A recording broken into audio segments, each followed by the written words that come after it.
દાસી જણ સાહેબને ભાઈ એ વખતનો કરવેરો નહોતો ભરી શક્યા એટલે એમને જેલમાં પૂરવામાં આવ્યા અને જેલની અંદર પરમાત્માને પોકાર કર્યો.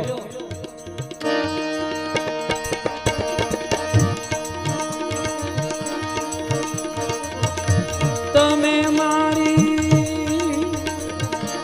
બુડતી બેડી ના તાર